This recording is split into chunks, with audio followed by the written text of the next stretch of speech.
look at a story like Progressive Tailors Club, it's actually a bit of a satire, to the Nigerian elections, and how it holds. And it's funny because we made that film, and one of the people contesting in the film, said something that turns out that the current president of the country, said when he was contesting, where he said, "It is my turn, to be the president." And it almost felt like, life imitating art.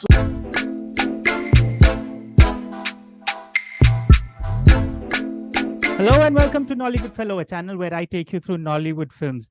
And today I'm excited to have a highly sought after filmmaker in Nollywood. He's probably one of the most profitable directors, and he has shown his prowess in movies across genres. Please allow me to welcome writer, director, and producer Niyi Akinmolayan. Niyi, thank you so much for doing this. Thank you so much for taking out the time. Thank you. Yeah, I know you're a very busy man. And talking of which, Niyi has just come out with a film, The House of Secrets. It's on Prime Videos. And if you haven't seen it, what are you waiting for? Go ahead and watch it. Watch that before you watch this interview. So how has the response been, Niyi? It's been amazing. I've been quite busy because currently we're actually filming another project, So, we just released the film on the platform and we're like hoping for the best. But it started with reviews like yours and a couple of people that I'd never even seen them do a review for a movie. Some people started entire blogs from scratch just to review the film.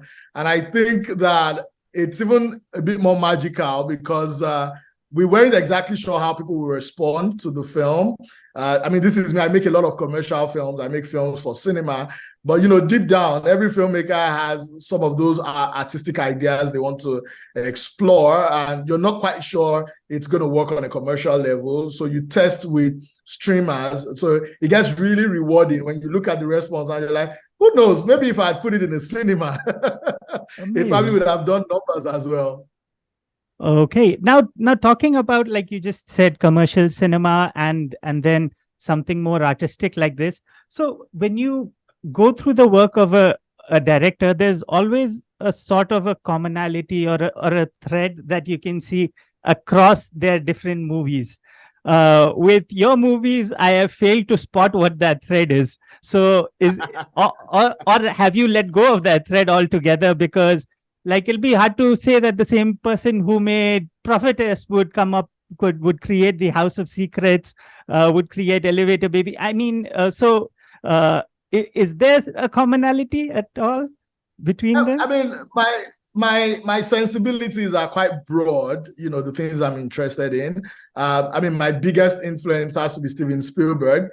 Spielberg did animation, he did comedies, he's done musical, he's done war films, he's done action movies, he's done game adaptations. And I think that's the kind of filmmaker that I am. I'm just excited about, different ways to tell the same story. However, there is Niyi Akinmolayan as a director. There is Niyi Akinmolayan as a director for hire. I've done a couple of work for people. There were films that I made because those films needed to be made. The Wedding Party 2, The First Chief Daddy, and all those films because they do something to the industry.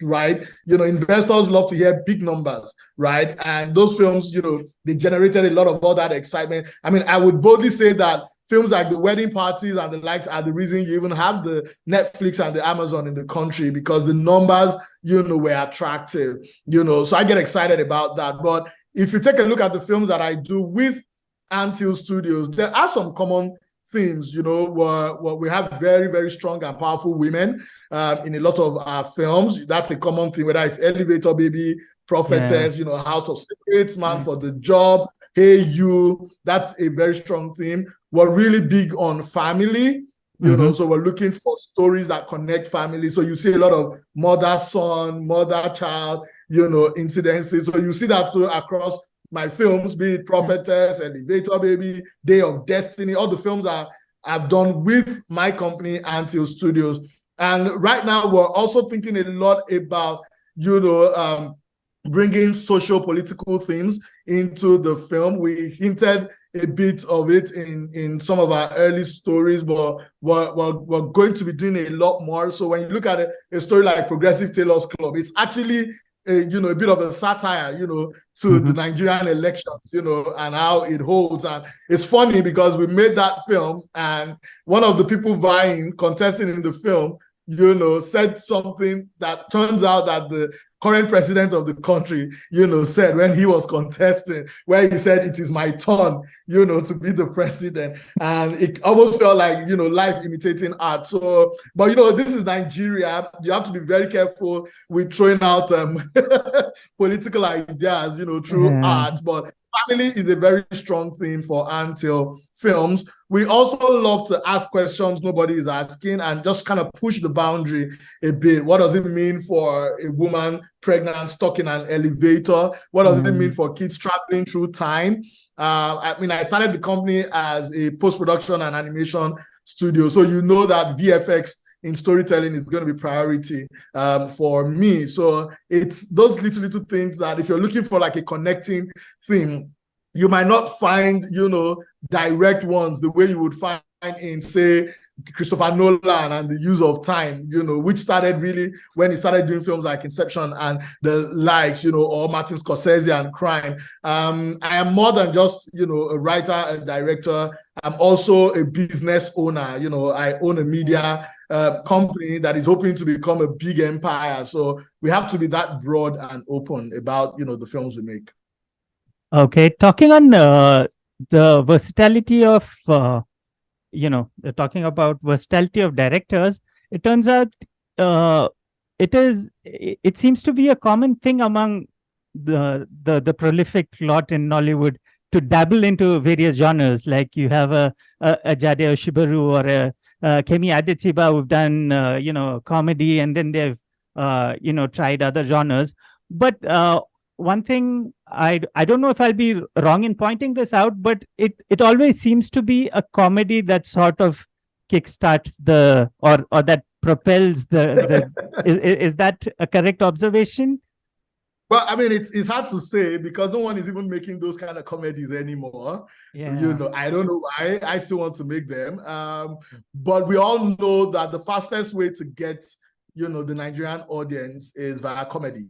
We love comedy. If you've been following our social media, you know that the most successful people on social media are the comedians. People doing like little skits. Maybe it's a way. Maybe it's it's a coping mechanism for us as a people because we've been through shit. In the last couple of years. So you kind of know that if you want to get into the minds of people very quickly, comedy is one interesting route, or at least it used to be then.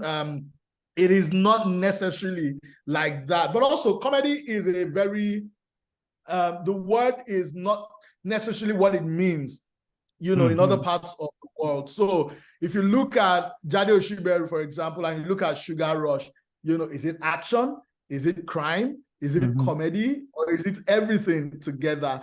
There is always that element of comedy that we must always find to put in our films. It is the amount of comedy you put in your film that determines whether it is fully comedy or it's not. And you probably relate with this, because Indian movies, which I am a big fan of, Indian movies always find a way. It doesn't matter how serious the themes are. There is a funny character somewhere. There's a place where the film breaks into a musical.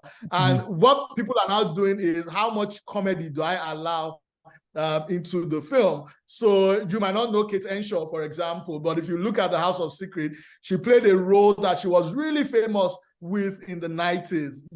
She played Patty. She kind of spoke like that character, and that generated a lot of laughter, and fun, in the film. And that's a film that is a very serious film. So it doesn't matter, even if you look at films like Brotherhood, Gangs of Lagos, King of Boys, we always think about ways to inject comedy. I think it just helps the audience sit into the film a lot better. So it's really hard to define comedy as a genre in Nigeria, because even in those films that are meant to be comedies, there are serious, strong themes that we try to push in them.